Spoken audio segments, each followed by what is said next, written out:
페이지입니다.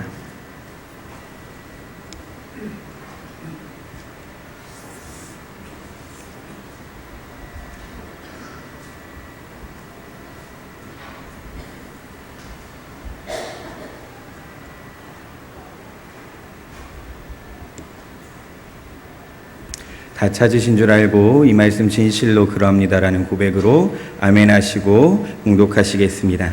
아멘. 하나님이여, 사슴이 시냇물을 찾기에 갈급함같이 내 영혼이 주를 찾기에 갈급하나이다. 내 영혼이 하나님 곧 생존하시는 하나님을 갈망하나니 내가 어느 때에 나아가서 하나님 앞에 배울고 사람들이 종일 나더러 하는 말이 내 하나님이 어디 있느뇨 하니 내 눈물이 주야로 내 음식이 되었도다. 내가 전에 성의를 지키는 무리와 동행하여 기쁨과 찬송의 소리를 바라며 저희를 하나님의 집으로 인도하였더니 이제 이 일을 기억하고 내 마음이 상하는도다. 내 영혼아, 내가 어찌하여 낭망하며 어찌하여 내 속에서 불안하여 하는고. 너는 하나님을 바라라. 그 얼굴의 도우심을 인하여 내가 오히려 찬송하리로다. 아멘. 하나님을 바라보라라는 제목으로 여러분과 주님께서 주신 귀한 말씀을 나누고자 합니다. 사단의 경매라는 짧은 글이 있었습니다. 사단이 걱정과 두려움과 욕망과 슬픔과 자만심과 교만함 등을 쭉 앞에 나열해 두고 물건을 팔기 시작했습니다. 많은 사람들이 그 물건을 사기 위해 다가왔고 많은 사람들이 제일 사고 싶어 했던 물건이 정중앙 자리에 반짝이며 하나가 있었습니다. 그런데 이 물건은 마귀가 딱 한 사람한테만 판다고 이야기를 하고 있습니다. 이 사단이 왜 한 사람에게만 파냐? 사람들이 계속 성화를 하며 왜 나한테는 팔지 않습니까? 나한테도 좀 팔아주십시오 라고 이야기를 할 때 사단은 이렇게 이야기합니다. 이 물건은 내가 가진 것 중에 최고의 가치가 있는 것이기 때문에 모든 사람에게 팔 필요가 없고 한 사람만 이 물건을 가지고 있어도 모든 공동체를 무너뜨릴 수 있기 때문입니다 라는 이야기였습니다. 여러분, 이 사단이 팔고 있는 물건, 제일 정중앙에 딱 한 사람에게만이라도 팔아도 괜찮다라고 이야기하는 물건이 어떤 것일까요? 오늘 본문의 말씀을 통하여 느끼게 된 것은 바로 이 낙심이라는 것입니다. 낭망하고 좌절하는 마음이 우리 안에 있을 때, 낙심하는 마음이 우리 안에 있을 때, 그 낙심을 말하는 사람이 한 사람이라도 이 공동체에 있을 때 우리는 무너지게 되어질 수 있다라는 것입니다.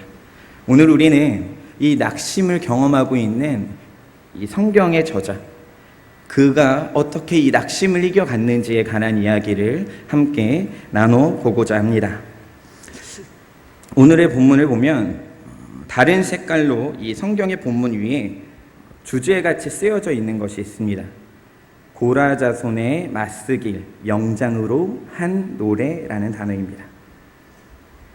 이 문장의 원어를 좀 직역을 하면 지휘자에 따른 고라 자손들의 교훈시라고 이야기할 수 있습니다.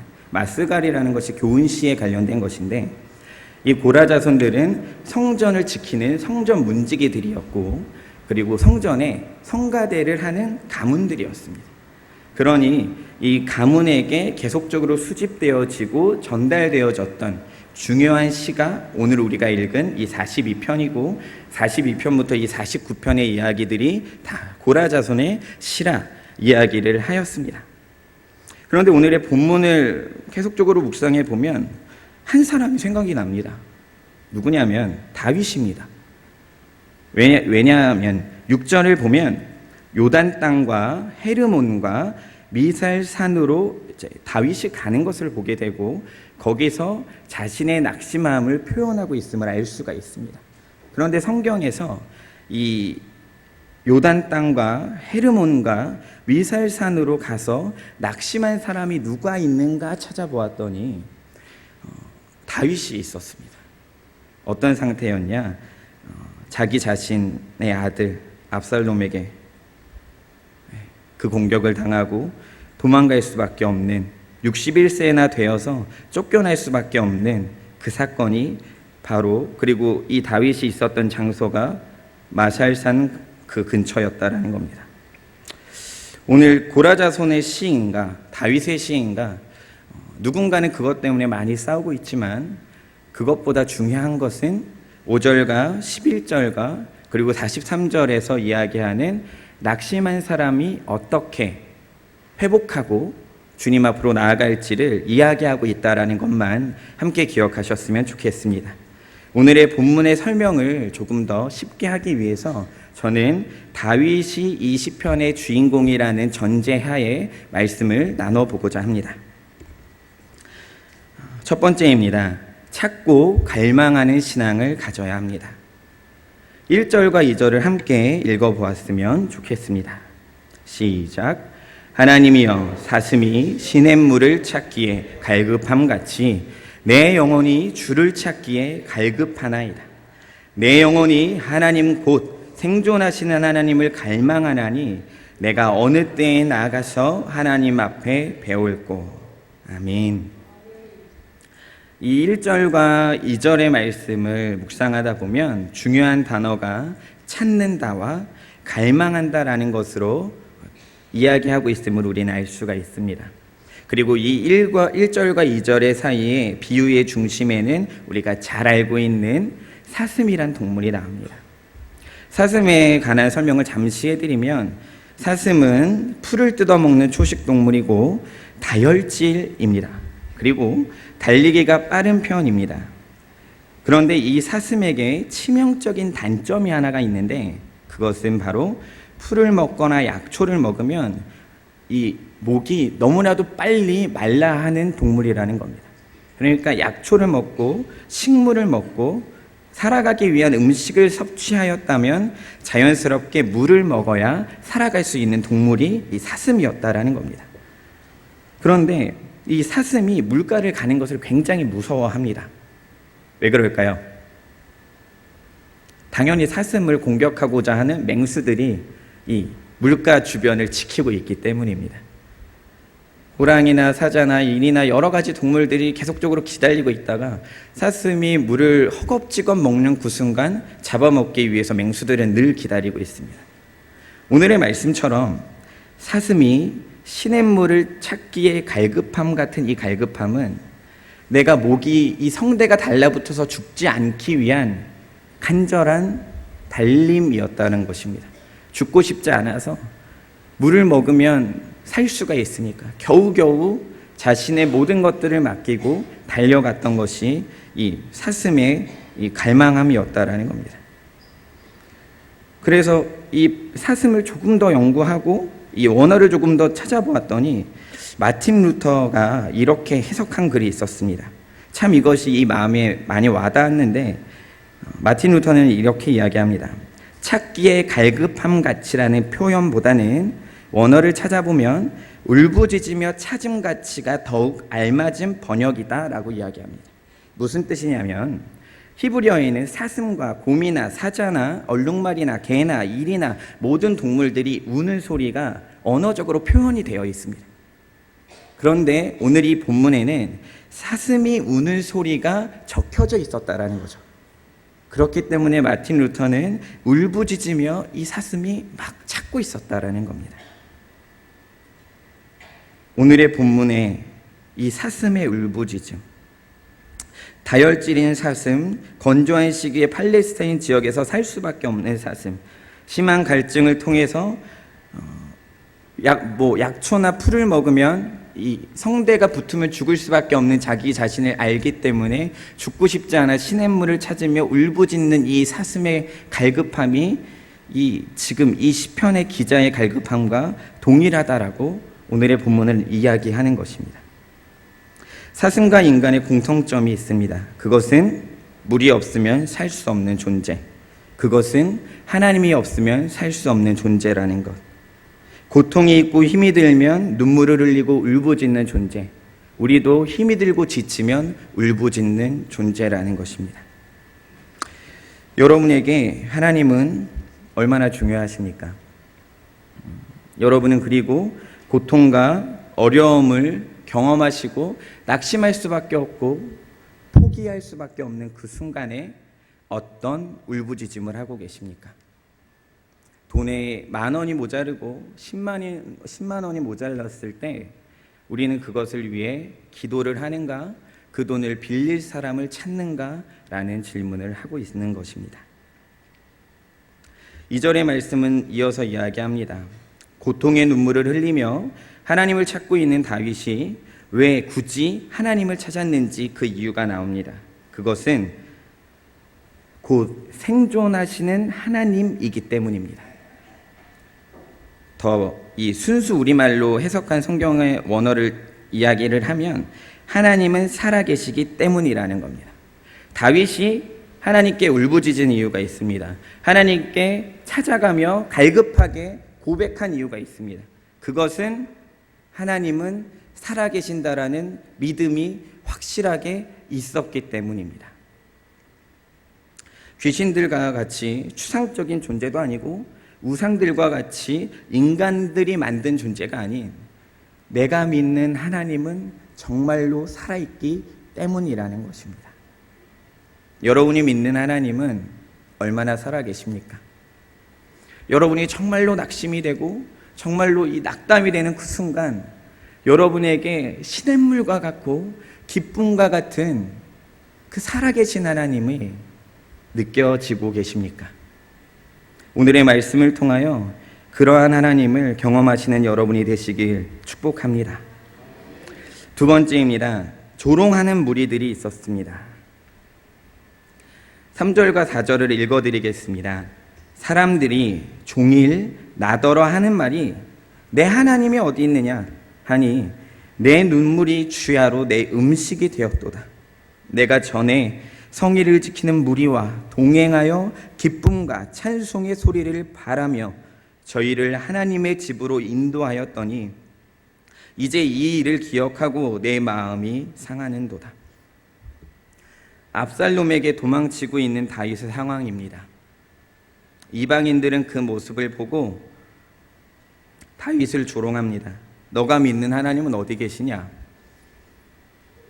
어떻게 사울한테도 쫓기고 압살롬에게도 쫓기냐? 너가 믿는 하나님이 정말로 살아있으면 이게 말이 되냐? 이 질문들이 우리들의 삶에서도 들려오시진 않으십니까? 하나님은 너를 도울 능력이 없는 존재다. 아니면 하나님은 더 이상 너를 사랑하지 않는다. 우리가 힘든 상황이 될 때, 우리가 어려운 상황이 될 때, 우리가 고통과 고난 중에 있을 때 우리의 주변의 사람들은 이런 말들을 너무나도 당연하게, 너무나도 버젓이 하고 있습니다. 최근에 그것이 알고 싶다나 여러 가지 프로그램에서 목사님이나 신학생들이 문제가 일으킨 것이 종종 나왔습니다. 어떤 신학생은 교회의 복사기로 수표를 복사해서 성매매 업소에서 사용하다 걸렸고, 어떤 목사님은 15년 전이나 18년 전에 전도사 시절에 미국에서 남학생을 성폭행하고 감금하고 괴롭혀서 소송을 당했지만 한국으로 돌아와서 버젓이 지금도 잘 목회를 하고 있는 분이 있습니다. 이러한 기사들을 통해 인터넷에는 많은 댓글이 달려 있었습니다. 이런 글들이었습니다. 예수님이 너네들 때문에 돌아가셨냐? 예수님이 너네들 때문에 돌아가셨냐? 예수님은 믿지만 목사는 싫다. 예수님은 믿지만 기독교인은 싫고, 예수님은 믿지만 절대자가 있는 것을 알고 이 세상을 창조하는 어떤 존재가 있음을 알지만 나는 기독교는 싫다 라고 하는 이야기들이 너무나도 많았습니다. 10년 전만 해도 저 교회 다닙니다 라고 누군가에게 이야기했을 때 겉으로는 몇 마디씩 하더라도 착하겠구만, 성실하겠네, 믿을만 하겠구만 이야기했었습니다.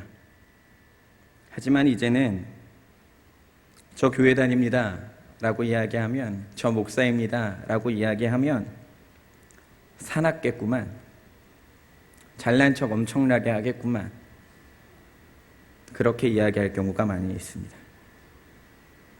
제주도에서 집회를 하고 올라올 때 너무나도 힘이 들어서 티켓을 받아야 되는 그 티켓 주는 사람한테 가서 여기 있습니다, 서울 올라갈 거예요, 그랬습니다. 그랬더니 그 티켓을 주는 사람이 이렇게 이야기했습니다. 술을 드시면 비행기를 타실 수 없습니다. 집회를 하고 와서 얼굴이 다 타 있었고 더 이상 말을 할 수 있는 힘이 없어서 이게 많이 꼬여 있었기 때문에 술을 먹었는지 알았나 봅니다. 그래서 옆에서 함께 가던 동역자들이 목사님이십니다 라고 이야기했습니다. 그랬더니 그 직원이 하는 말이 아직도 가슴에 메입니다. 무엇이냐면, 목사님은 술 안 먹나요? 자기가 봤다고 합니다. 성가대 회식 자리에서도 먹고 감리교 목사님들은 다 먹던데요. 그래서 얘기했습니다. 합동측입니다. 자존심이 너무나도 상했습니다.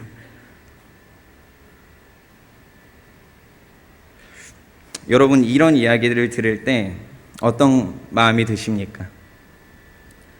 다윗은 사람들이 종일 자신을 향해 하는 비난과 비아냥에 이렇게 이야기합니다. 내 눈물이 주야로 내 음식이 되었도다. 내 눈물이 주야로 내 음식이 되었도다. 슬픔 때문에 음식도 먹을 수 없고 눈물이 너무나도 하염없이 난다라는 것입니다. 하나님을 조롱하는 사람들의 많은 도전하고 일어나려고 하는 다윗의 의욕을 단칼에 잘라버립니다. 낙심하게 하는 말이 있습니다. 부정적인 말이 있습니다. 사람들의 의욕을 끊을 수 있는 그 말들이 있습니다. 우리가 혹여나 이 공동체 안에서 서로의 의욕을 잘라버리고 창질을 하고 있지는 않았는지 돌아보았으면 좋겠습니다. 안 믿는 사람들이 하는 비아냥이란 국률이 여길 수 있고 저들이 하나님을 모르기 때문에 그냥 넘어갈 수 있는 것이지만 우리 안에서는 그러한 말들이 사라졌으면 좋겠습니다. 이렇게 가슴이 아파하고 지쳐있던 다윗은 4절에 새로운 심기일전하며 한마디의 말을 합니다. 이렇습니다. 내가 전에 성의를 지키는 무리와 동행하며 기쁨과 찬송의 소리를 바라며 저희를 하나님의 집으로 인도하였었다. 무슨 말일까요? 과거에 다윗이 제일 행복했던 순간은 유월절이나 오순절과 같은 절기에 성전으로 올라가는 무리들과 함께 그들과 함께 찬양을 했었다라는 겁니다. 다윗에게 제일 즐거웠던 기억은 무엇이냐면 이 성도들과 함께 찬양하고 그 무리들의 리더가 되어 이 찬양을 인도한 그 순간이었었다라는 겁니다. 4절에서도 다윗은 하지만 그 이후에 이렇게 이야기합니다. 이제 이 일을 기억하고 그래도 내 마음이 상한다. 4절에서 이 다윗이 하는 행동은 예전에는 이렇게 즐거웠는데 지금 내가 찬양을 못하고 예배를 못 드려서 내가 힘들다, 내가 그래서 기분이 나쁘다, 이것이 아닙니다. 무엇이냐면 하나님이 나에게 했었던 은혜가 분명히 있었다. 하나님이 과거에 나를 분명히 붙잡으셨고 하나님이 과거에 나에게 확실한 은혜를 주셨었다라는 것입니다. 여러분, 힘이 들 때, 지칠 때 우리가 행해야 하는 것이 하나가 있습니다. 그것은 은혜를 돌아보는 것입니다. 은혜를 기억하는 것입니다. 낙심이 되고 포기하고 싶고 지치고 아무것도 할 수도 없을 그때에 우리가 꼭 해야 되는 것, 예수 그리스도를 기억하는 것입니다. 신명기 8장 2절은 이렇게 이야기합니다. 내 하나님 여호와께서 이 40년 동안에 너로 광야의 길을 걷게 하신 것을 기억하라. 이는 너를 낮추시며 너를 시험하사 내 마음이 어떠한지 그 명령을 지키는지 아니 지키는지 알려 하십니다. 여기서 중요한 단어는 기억하라라는 것입니다. 우리가 힘이 들 때 우리를 회복시킬 수 있는 성경적 근거의 한 가지의 방법, 은혜를 기억하십시오. 은혜를 기억하는 여러분이 되시길 바랍니다. 조롱하는 무리가 있고 비아냥거리는 무리가 있어도 여러분에게 과거에 주셨던 그 은혜를 꼭 기억하시고 흔들리지 않는 여러분이 되시길 주님의 이름으로 축복합니다. 세 번째입니다. 낙심을 이겨내라입니다. 5절을 다 같이 함께 읽어보았으면 좋겠습니다. 내 영혼아, 내가 어찌하여 낭망하며 어찌하여 내 속에서 불안하여 하는고.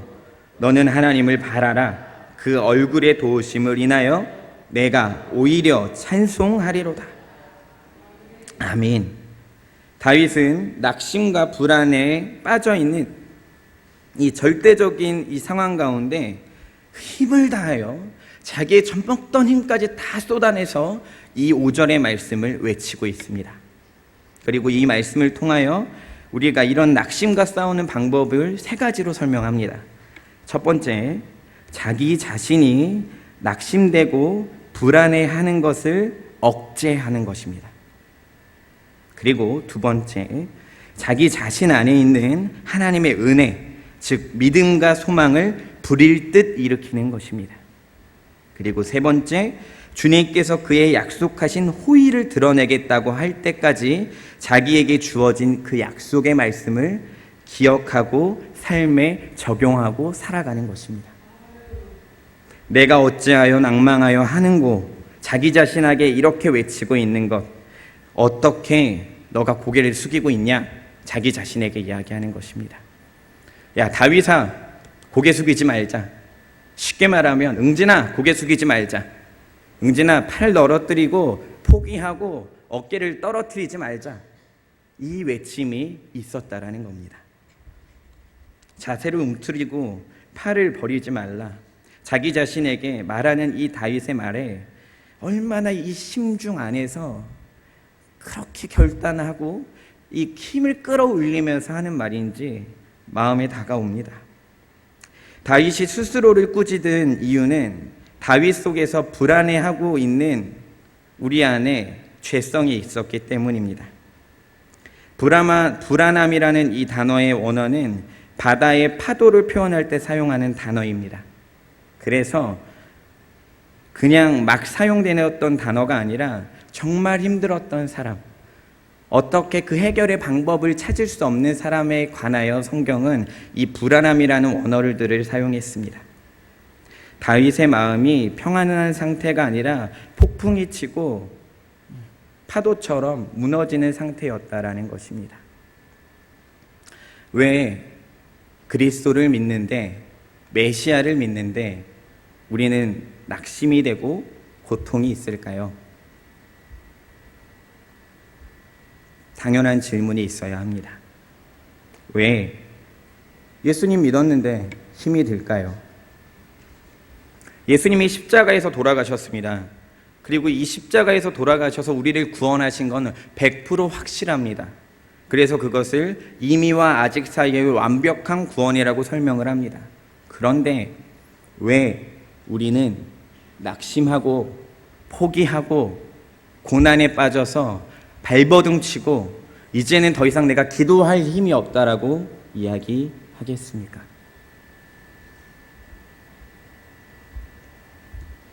하나님께서는 이러한 우리들에게 하나님을 바라라고 이야기합니다. 그의 얼굴을 보라고 이야기합니다.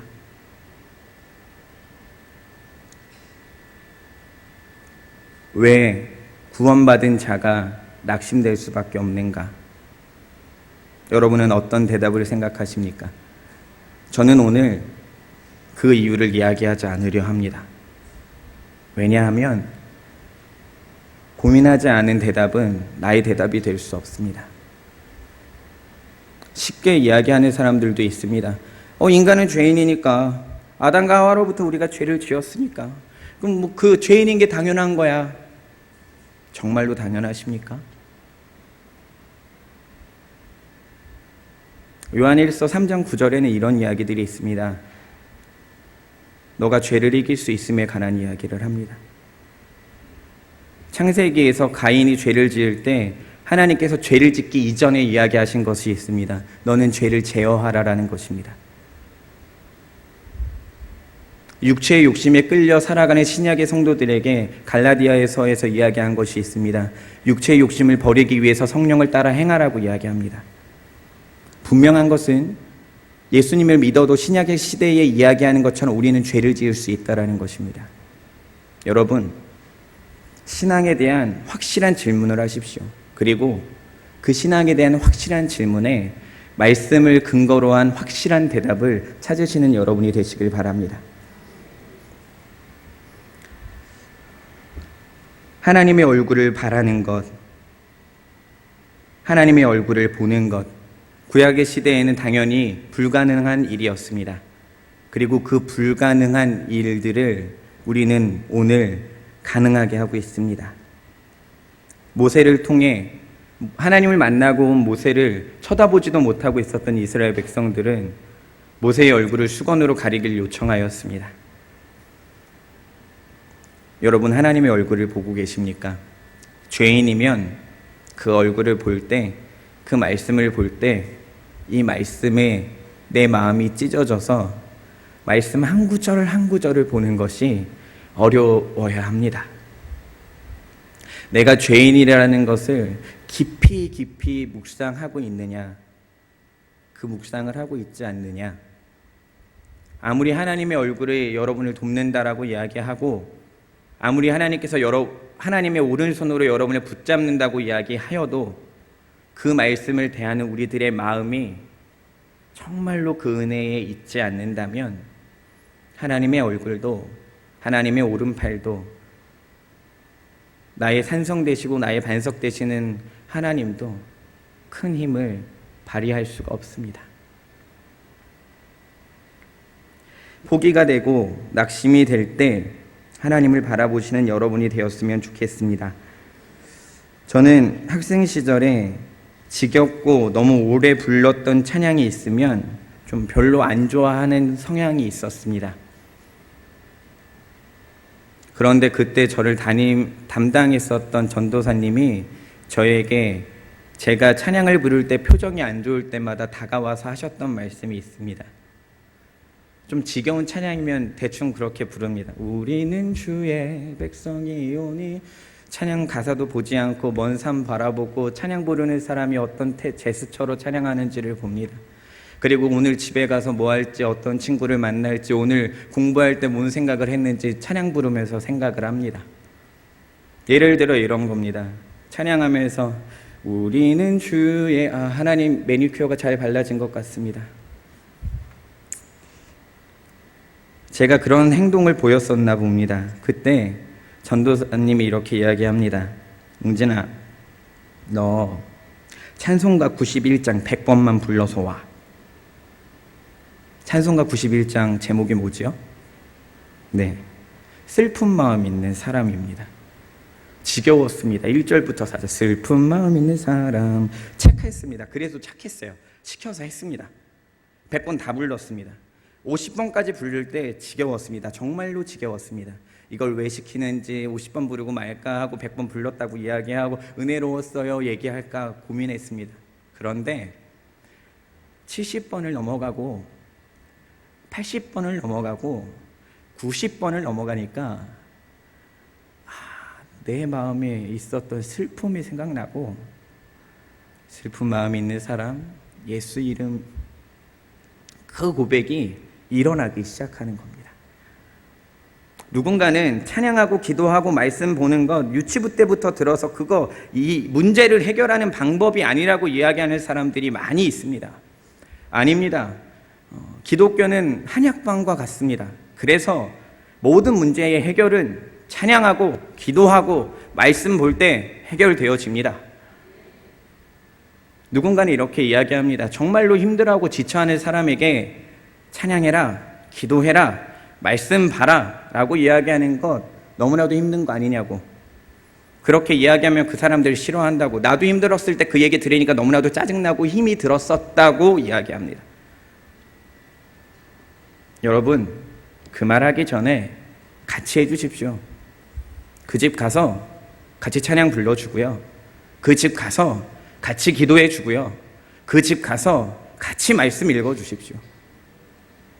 옆에서 나를 위해서 찬양하는 사람이 단 한 사람이라도 있다면 그 사람을 포기하지 않습니다. 하나님께서는 사람을 사용하십니다. 포기하고 싶고 더 이상 나는 이거 더 이상 못하겠다라고 낙담했던 그 사람에게 생명을 줄 수 있는 것, 우리가 함께하는 찬양이고 우리가 함께하는 말씀이고 우리가 함께하는 기도인 것입니다. 여러분이 우리가 그렇게 행할 때 그 힘들었던 사람의 귀가 열리고 입이 열리고 눈이 열려서 하나님을 볼 수 있는 귀한 기적의 시간을 나타내는 여러분이 되시길 주님의 이름으로 축복합니다.